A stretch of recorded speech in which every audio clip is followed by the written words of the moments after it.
people are That's looking right. for something more. Yeah. And I think that's the case with money and finance as well. It's Yeah. been so cold and overwhelming and Mhm. complex and kind of like, oh, well, I don't know. I don't know a lot about it. I don't even know Mhm. where to start. Hello, my name's Naranjan, the host of Master of Your Crafts podcast, learning from leaders who are continuously inspired, passionate, and driven to align with their soul purpose, sharing their gifts to bring healing to others. The music is composed by Rebecca Everett.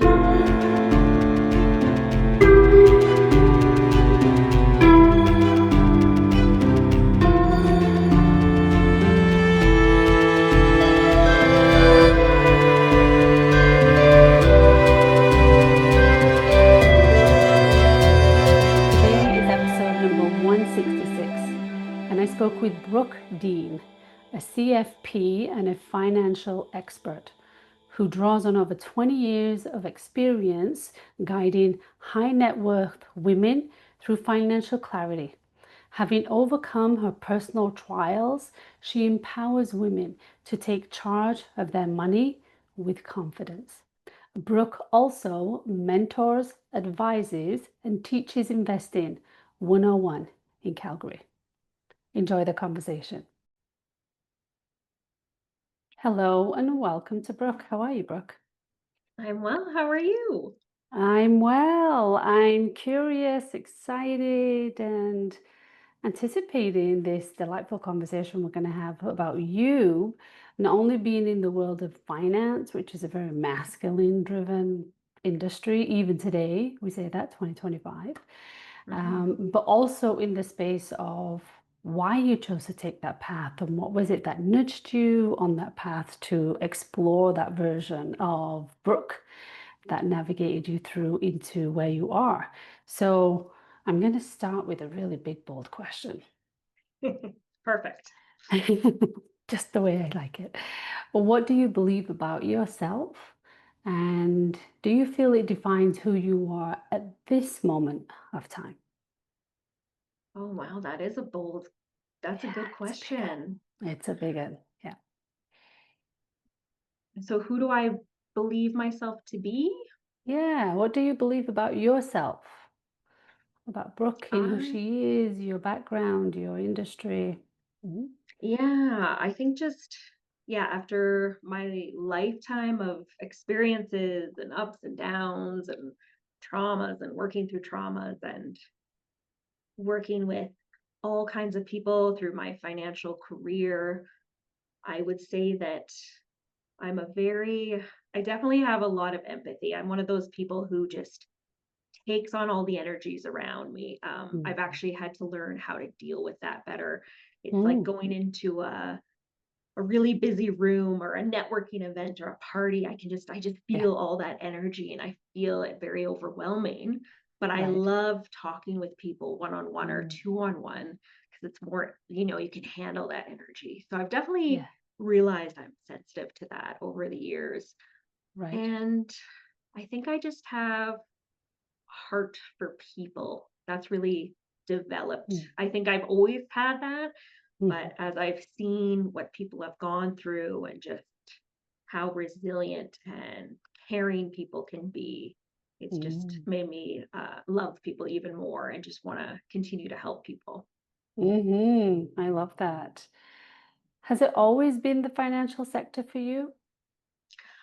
Yeah, pretty much since I went to school and then I just started right in doing I was actually a receptionist at an investing firm where my Mhm. dad worked. And it's funny, they actually didn't want to hire me because my dad worked there. They're like, well, if there's any issues, we don't Yes. want anybody getting upset. So she was That's quite fair. hesitant. Yeah. She was hesitant in hiring me, but I guess I won her over. So Mm. yeah, then I kind of just worked my way up as I did more schooling and got all my financial designations. So yeah, it's kind of been finance for me the whole time, except for a little stint when I really wanted to be a veterinarian when I was growing up. I'm a huge animal person. And Mm.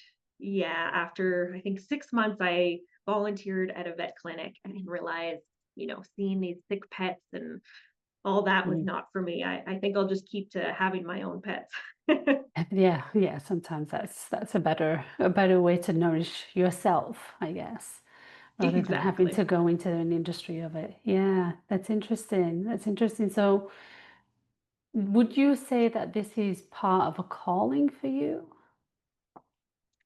I definitely think so. I never used to believe in that years ago. It was like you Mm, just pick whatever and go with it. But yeah, I think as you go through and how I've gone through my career, I just feel more passionate towards it rather than being mm. tired. I know a lot of people when I meet with them for financial planning, they're like, "Well, when can I retire? Tomorrow?"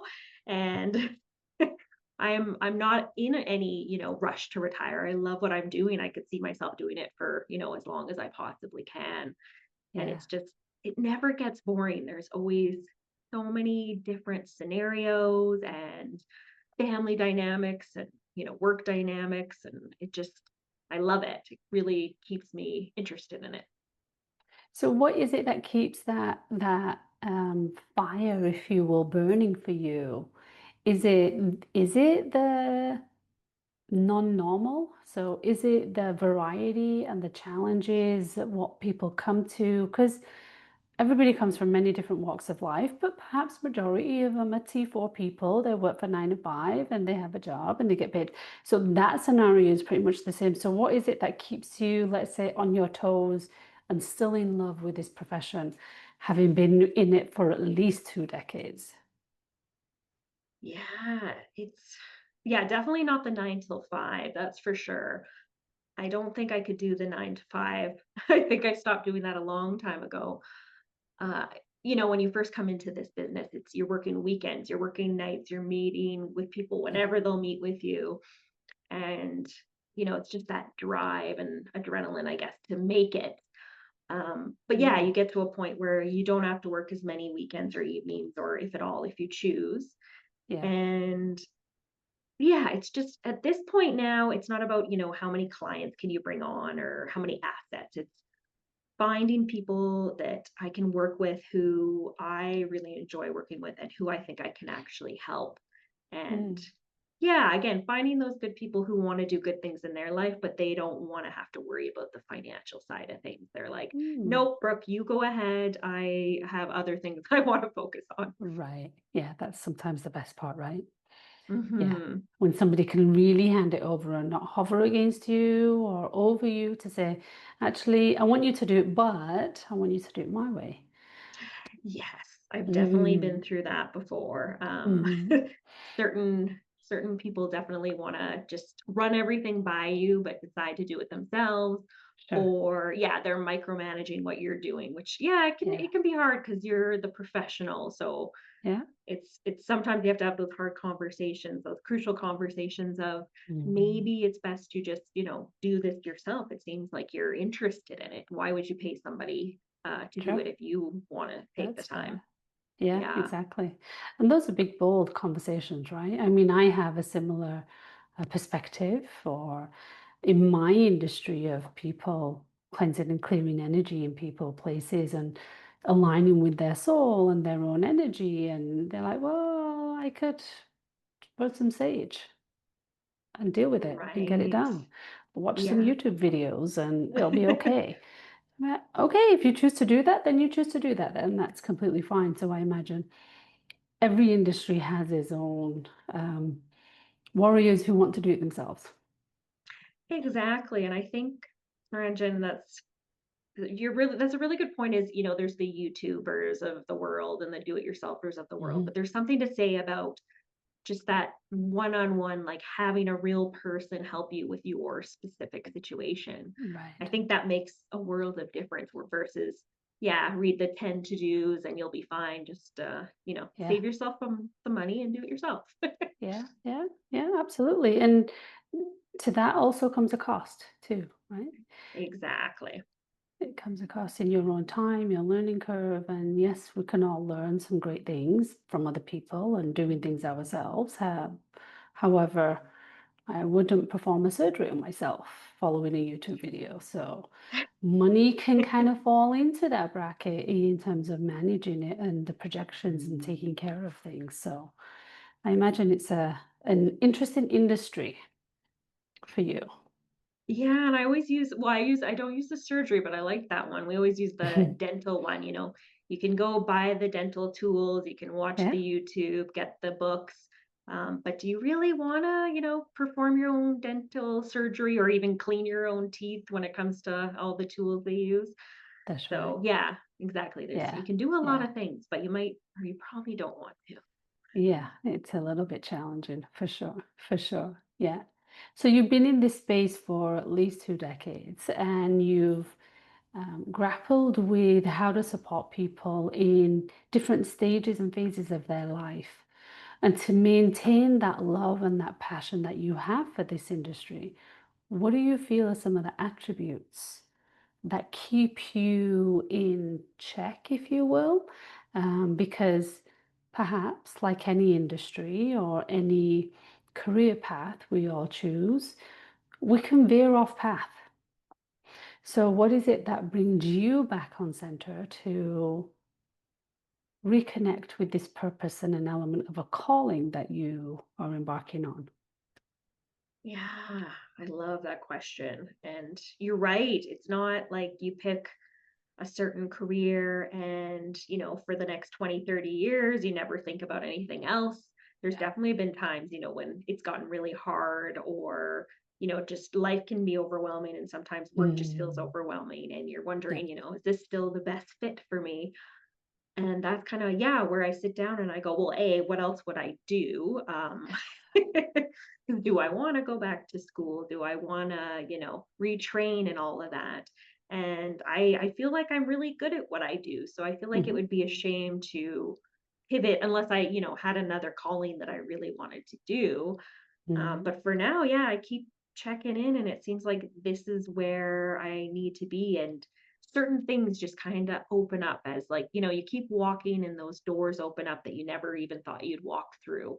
Hmm. And you just kind of keep following down the path and Yeah, trusting that, um, these things are going to open up and be available to you. sure, sure, exactly. And as a woman coming into this industry, how has that proven to be fruitful or not? Yeah, that's a bit of a story. I actually yeah, when I first came into it, I didn't really know about, male dominated industry. I didn't even really know what that meant back when I started. But yeah, Hmm. when I started at my company back at the time, I was one of two women in my whole class of I think it was like 25 different advisors. And as you're going along, you're like, oh wow, this really is male dominated. And you keep hearing and you meet the odd female, and we're always so excited to talk to each other. But now, yeah, when I look back and I say, did it make a difference? I think for sure. I hate to talk about it, but I also do want to talk about it is, the boys club. And there was definitely Hmm. a boys club in one Hmm. of the offices I was in. And that was really hard because no matter how hard you were trying to work, how hard you were trying to, connect with the different advisors in the office and be part of the team, it was always like, because you're a woman, you're not going to be part of that. And at first it was, I was frustrated, I was angry, but then it just kind of had that fire under me that's like, well, forget this. I don't need to be part of the boys team. I'm going to go show them that I can do it myself without having to be part of this group. And that's kind of when part of what happened in my life, but this was one of the trajectories was now I'm going to go on and do something else. I want to focus my financial practice on women and helping other women because I've seen how hard it is as a woman to make it. I want to be able to help as many women as I can moving forward as well. And that's in this industry, so your fellow advisors or your fellow women advisors? I would say both. So I've mentored female advisors, which I love doing because I just love lifting them up when it's, Yeah. it's a grind for sure. Mhm. And yeah, no, just also helping other women who aren't financial advisors, helping them Okay. with their finances, but also like financial planning is such a personal thing. When people tell you about their money, they all of a sudden are comfortable telling you about their health problems, their family Sure. issues. So I feel partly like a financial therapist in that sense, and I actually Yeah. really enjoy that part of the job. Yeah. And yeah, so, supporting these women, just even, yeah, how can I help them feel lifted up even at work or if they're struggling? Anything I can do that way. Mhm. What a beautiful gift that is that you get to extend that version of you to other people, other women and men, I'm sure you've kind of supported along the way on their journey of things that happen in life. Um, so what a great opportunity, which I imagine is probably more rewarding than you actually think. Yeah, no, you're right. It really is because again, the financial part of it, even though it seems to be the biggest part of it, it's actually more of it's a smaller part of the whole thing because Mhm. investments and how do we invest in all of that and all the products is such a small part of it when it comes down to it. It's all the other things that matter so much. The reasons why you're investing. What is this money gonna open up for you, or what is it Mhm. gonna do long term for you? And that Mhm. kind of helps people open up that part of their mind and think, what do I want to do with this money? And yeah, especially as they get older, when I have clients who are getting older, they go into retirement and then you start thinking, well, what's my purpose now that I'm not working anymore? And the money, depending on how much, of course, you have, but sometimes it's used for more philanthropic um, things. So they want to help and give back, or maybe they want to help out their kids rather than wait until they've passed away and then their kids Sure. get this money. How about sharing some of that wealth now so you can enjoy it with your kids and your grandkids? What have you seen as a shift from the individuals that you've advised early on in your career? Granted, you're still a little green, I guess, in that phase, as we all are when we start a career, Yeah. to where people are now from an element of money having this frequency, this, I want to call it consciousness, but I might be too far out there for you on that. But money having this energy that we understand and is viable, this value, this worth. How has that shifted? Because from a consciousness level, we've evolved as a human species. And every day, the frequency of consciousness is increasing every day on this planet. I've seen a huge shift, especially in the last 7 to 10 years. And last 5 years, it's just skyrocketed. So I'm curious to get your intake on what you feel has shifted around this vibrational frequency of this thing called money from when you first started to who you're supporting now in the space of be it the age, the demographic, the the type of work that these individuals are doing. So I know it's a really big question, but yeah, No, there's yeah, no, there's definitely a few questions in there. I'll try and get to yeah. all of them. But yeah, just in regards to, yeah, money being energy, absolutely. That's what, transactional even, it's like energy being moved around. Mhm. Money creates the ability to do other things, which, Right. is energy. But yeah, no, you're right. Like something has definitely shifted, especially I think, yeah, in the last 5 years. And I've even thought that too, like what is it? But I've definitely noticed with my younger clients, probably in that like Mhm. 40 year, maybe Mhm. 35 to 45, even 50 probably.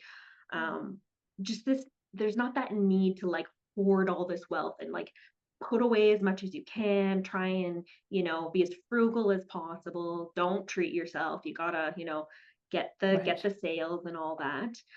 Now it's more, I want to enjoy life because again, I don't know if it's like the last 5 years, but it seems like there's so many things happening, like so many illnesses and deaths and Mm. all of these things that just make you realize how fragile life really is here Mhm, right now. mhm. And just realizing, yeah, money is a tool and we do need to plan for the future. Sure. We want to make sure, we have some money to live off of when we do retire or if we become sick. But it's not that, mentality of especially that generation that grew up during the depression and then passing that on to, the boomer generation where it's okay, we got to hold on to whatever we can because we might never have it again. I think Mhm, that's kind of started to go away. mhm, And yeah, even talking with, my clients' children who are kind of that Gen mhm, Z, they're mhm. just like, well, we're probably never going to get a house. So let's just, Mm. enjoy other things. Let's, a lot of people now are buying vans and they're just traveling and living in their van. And Right. not saying one way or another is any better. It's just so Mhm. interesting to see how that has changed over the years. And Yep. uh, yeah, what's important values are definitely pivoting to something different than they used to be for younger generations. Mhm.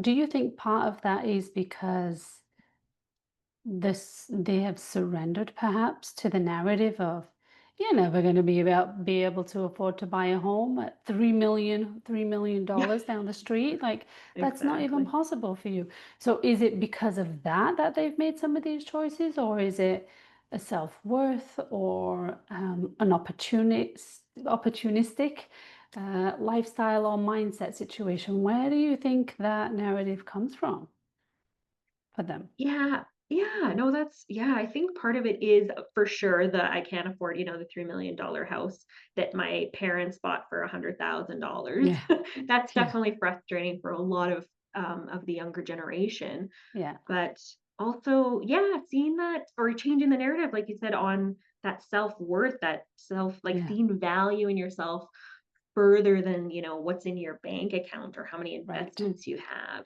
right. We see these billionaires and they're not any happier than the rest of us. And, they always have the statistic changes from year to year, but there's kind of that income level where once you've made it to that, Mhm. anything more than that, you're not any happier. Mhm, So mhm, I think just realizing like, okay, you're only going to make this much. Maybe you don't want to like reach for the stars. Cause that is another mm, thing too, is it's just, there was such a push. And I kind of grew up, I think both of us in that generation of, okay, you can always, shoot for the star or shoot for the moon, you'll land among the stars, yeah, do as hard as you can, hustle, hustle, hustle yeah, and stop making reasons you can't do it and instead let's focus on okay maybe that hustle culture isn't good for us like we're all going through mhm, burnout now and mhm, that kind of does come with money where it's like okay I'd rather have a life where I can pick up my kids after school because I'm not working mhm, till 7 o'clock at night or we can mhm, go on more trips because, we're right, setting that time apart. But yeah, maybe you're not making, all the, high six figures or something like that. sure, But, yeah, making that a priority has changed. yeah. How has that shifted in your life? Because when we hear things from others, be it our clients, I mean, I'm the same when I work with individuals or groups or teams, and they have different vantage points and perspectives and challenges. And when I hear that, it forces me to reflect in my own life. So we know when we hear, for me, anyways, I'll speak for myself, introspective. And I go, okay, what does that really mean for me? And what does that mean for me? And is that relevant to me? And what does that look like for my life? And been in that space, how has that influenced you in decision making for yourself? Absolutely. Like, yeah, you nailed it right on the head.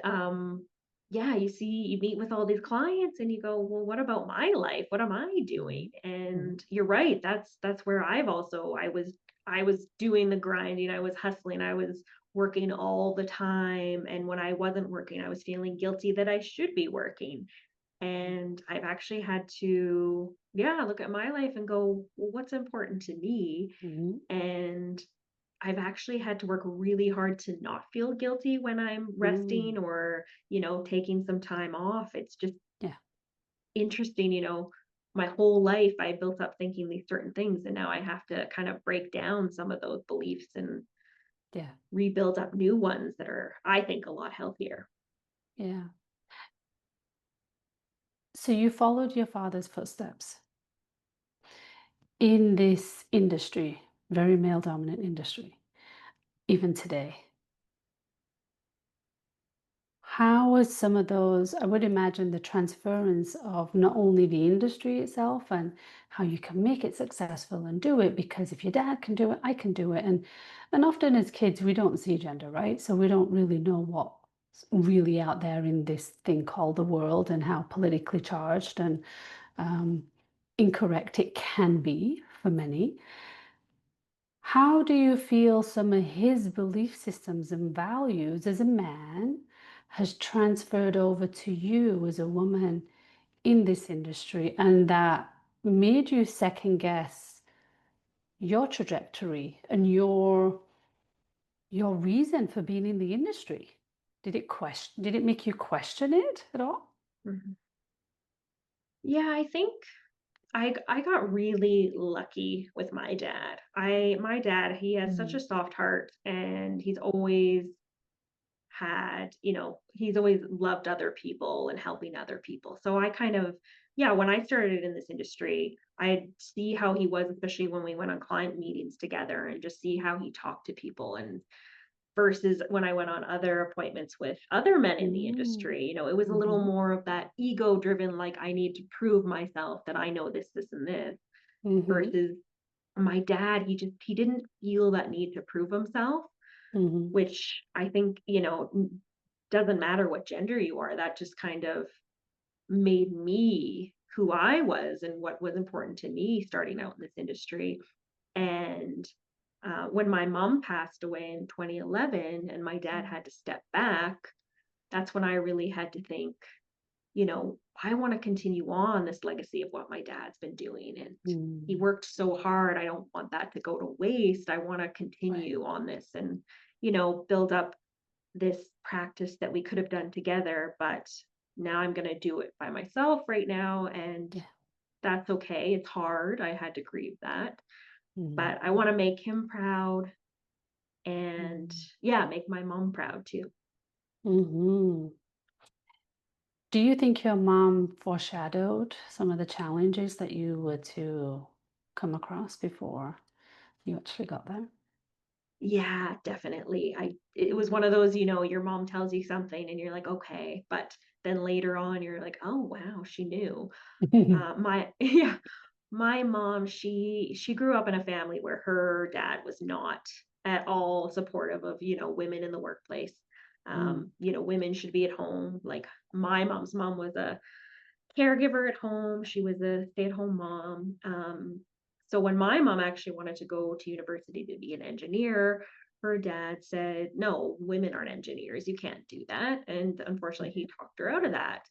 And ever since I was little, my mom was always so supportive and almost like, Brooke, you have to make sure you never have somebody taking care of you. You can take care of yourself. I don't want you to, ever be in, the situation her mom was in, or even Mm, my mom in that sense. Luckily, my dad was a good man and, was there for my mom. But mhm, yeah, that definitely fueled me into taking care of myself as a woman, seeing, oh, what do you mean women can't do the same thing as men?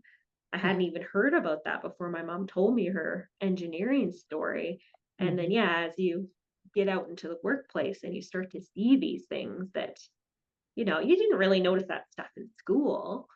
But yeah, you get out in the workplace and all of a sudden there's this difference between genders, and it's really unfortunate, but she definitely helped me push to continue on and become independent because, again, wanting to make my mom proud that I could always take care of myself. Hmm. From the advice that you had received from your mother in fueling you to charge forward in whatever industry you would like, I'm assuming, but just to be financially independent, to the guidance you'd got from your father as you embark and still on this journey, because we're all here to evolve and grow, and we will continue to do that until we die in this physical vessel. Do you see the difference of how they supported you, your mother maybe supporting you from a more nurturing, a more um, supportive role, whereas in terms of a feminine energy, if you get what I mean, or your father being very structured, very um, analytical, as the masculine role is just often here's the direction, here's the structure, and here's the formula, just go do it. So very action focused, whereas the women are more intuitive, more creative, more softer and go inwards, whereas men is more outwards. So I hope you understand my question in terms of the difference of advice that you would have got from both parents. Yeah, it's interesting. I never really thought about that, how my parents were in their gender roles, because Hmm. my dad wasn't that typical, I don't want to say ego driven, but very like, focused, analytical. That wasn't really his personality versus my Mm. mom, who I think because she grew up with five brothers Mm. and a dad who was, boys are more important than girls, Hmm. Hmm. she almost had to become a little more of that male gender in a sense, Right, right. where she was a bit harder. She definitely had that intuition and her creativity. And I think as time went on, that started to come out more and more, especially Sure. towards the end of her life. Um, but yeah, it's interesting because I definitely see those gender roles like in clients and other people I know, but it seems like with my parents, I almost kind of got a bit from each of them on both of those spectrums. Mm. Yeah. And how has that shifted your role as a mom, as a wife, maybe as an aunt or a sister, or how has that shifted your beingness in what you've received? Yeah, I think that was one issue I had being in this male dominated industry was I did find I had to be harder and yeah, more focused and just, we got to get things done. Hmm. And the last couple of years, one of my best friends was talking a lot about energies and female energy. And I'm like, oh, I've never really thought about that. And I've kind of been trying to incorporate more of that in my life and bring in that feminine energy and especially in finance rather than, okay, it's mostly male dominated. That's just we as women have to kind of change and be Mm. that more male way of thinking. Hmm. I think as a woman in the industry, it's my job to kind of bring in that feminine energy and how women think and our intuition. Because when women look at money, they look at it differently than men do. It's Hmm. not so transactional, it's not so goal based in the sense of like, okay, I'm going to invest. This is what I want. This is my rate of return. It's Right, more, I kind of want to know how this works and how does it benefit me and what does that look like for my life? right. And yeah, more of that emotion with money rather than the transactional. And I think that's really helped me the last couple years being Yeah, more feminine in that sense, drawing from both. We all have our male and feminine that's right. energies, so kind of Yeah, using both now rather than just focused on the yeah, male. yeah.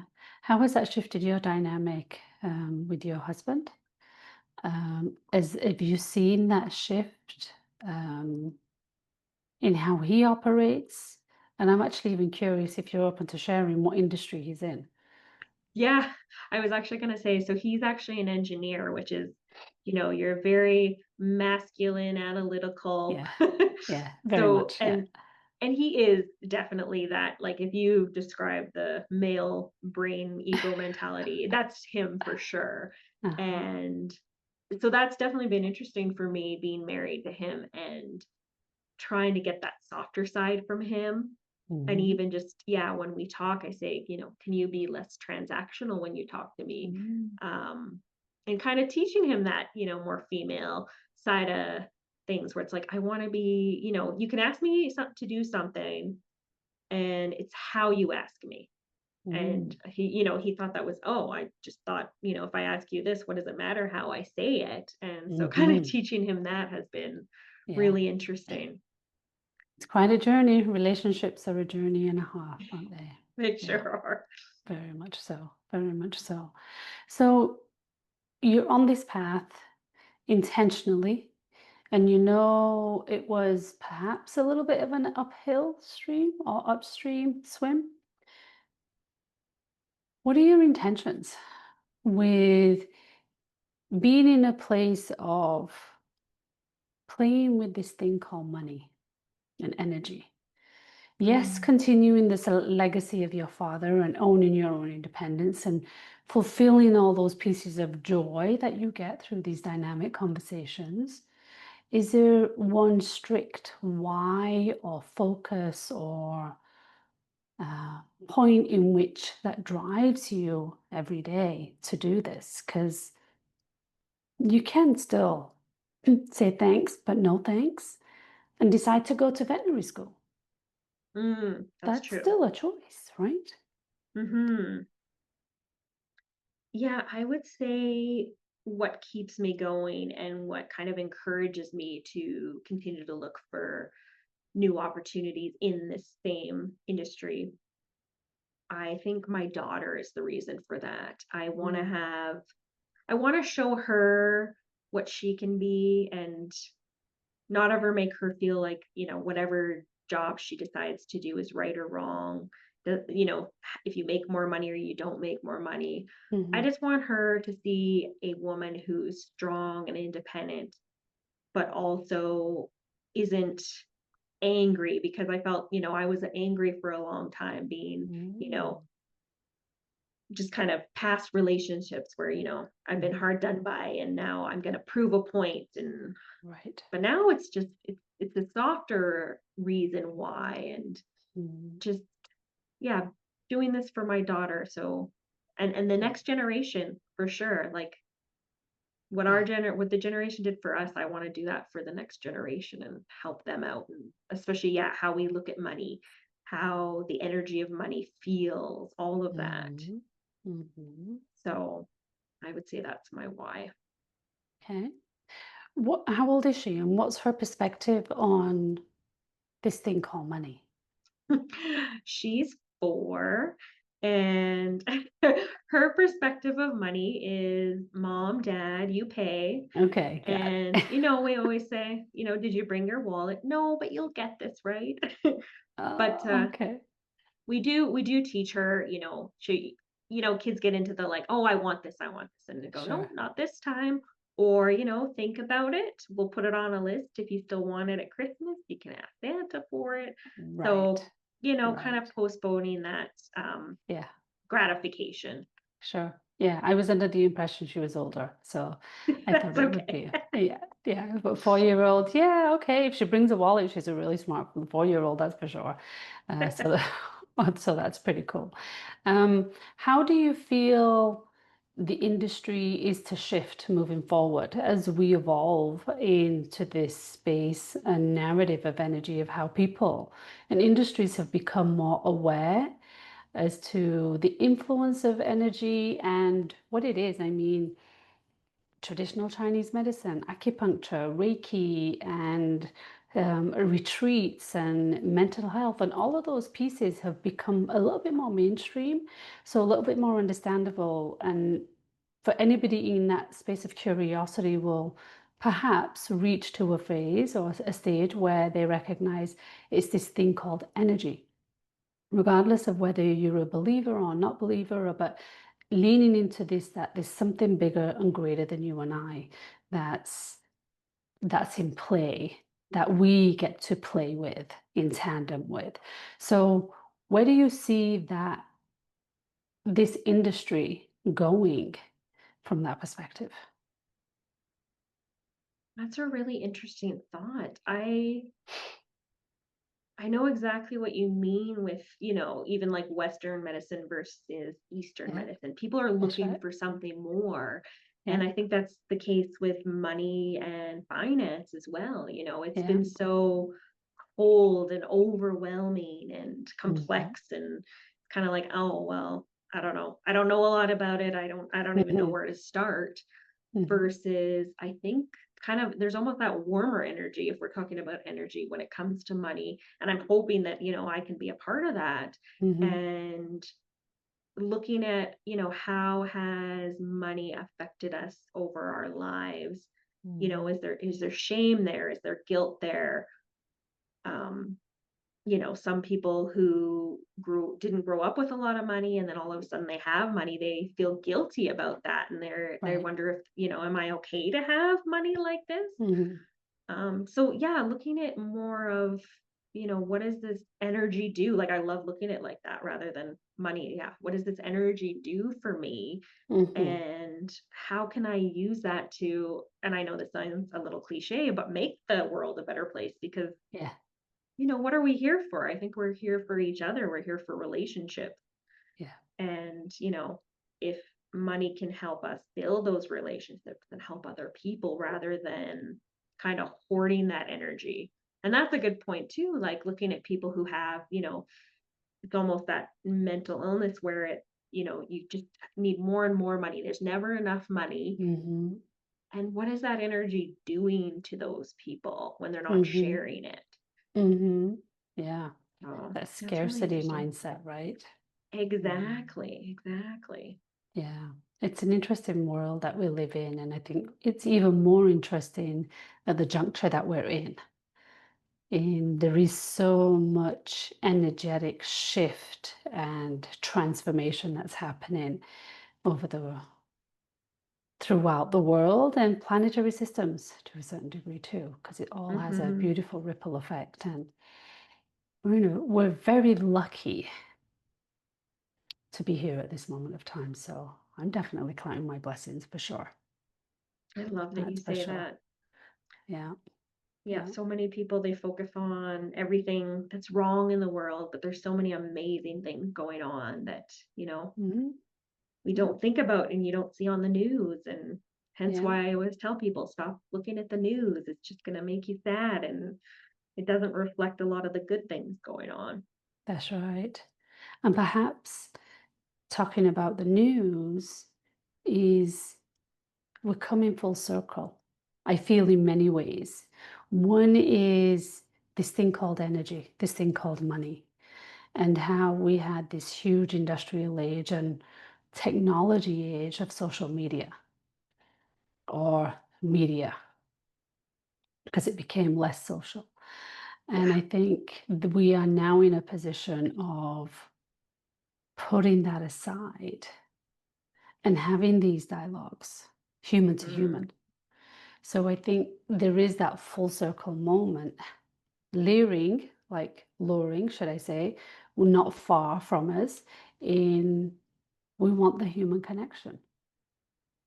I can recognize, and some of my peers and my clients can recognize the draining rabbit hole that we get into Mhm. on a screen. Absolutely. Well, and the comparison as well, I find is a Hmm. big part of that social media. Hmm. Yeah.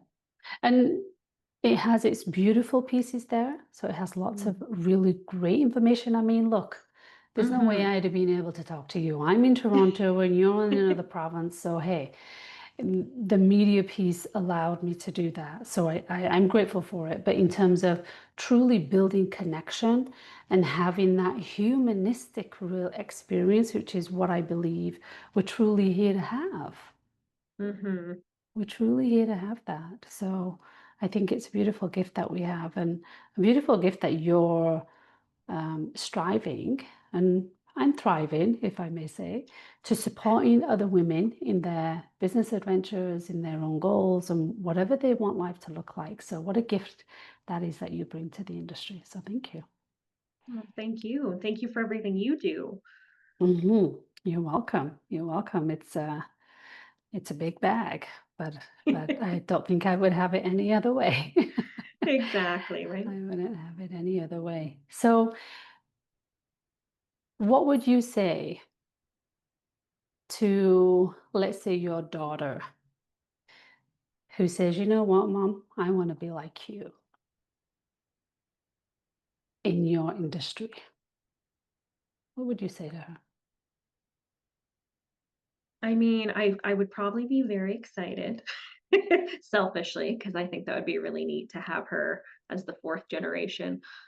But yeah, no, I would definitely ask her, why, like, what about it? And just make sure she understands what she's coming into. Mhm, mhm. And kind of, yeah, go into more of the psychology behind it, because you learn all the finance, you learn how all, the taxes work and investments work, but you don't really learn about how to deal with people and how people work. Mhm. And because that's what it's really all about is, That's yeah, right. money is people and their energies and everything they bring into it. So, Yeah, if she wants to help people and she also likes, investments and financial planning, that's a bonus. that's a So, bonus. Yeah, mhm. I love that. Or she might do engineering. Who knows? Who knows? Exactly. She might. Yeah, yeah. So it's beautiful. What a great opportunity for anybody who's curious in learning more about finances, but also having somebody like you who understands the element of energy a little bit deeper, the energy of money, but also the energy of individuals and what that future projection looks like, be it long term or short term. That you're here to support individuals on it. So thank you, Brooke, and thank you for sharing all that you have, some of those pretty intimate pieces about your life. So I appreciate you sharing that. And thank Oh, you for thank doing what you you. do. Oh, thank you for giving me the opportunity to share. This has been really great conversation. Yeah, yeah, I'm looking forward to part two because I think there's a whole bunch of other questions that we could definitely go on with for sure. So I I'm love it. grateful. Yeah. Thank you, Brooke. Thank you. I'm Naranjan, and you've been listening to Master of Your Crafts podcast. Please subscribe, rate, and review, and join me next week for another episode. Thank you for listening.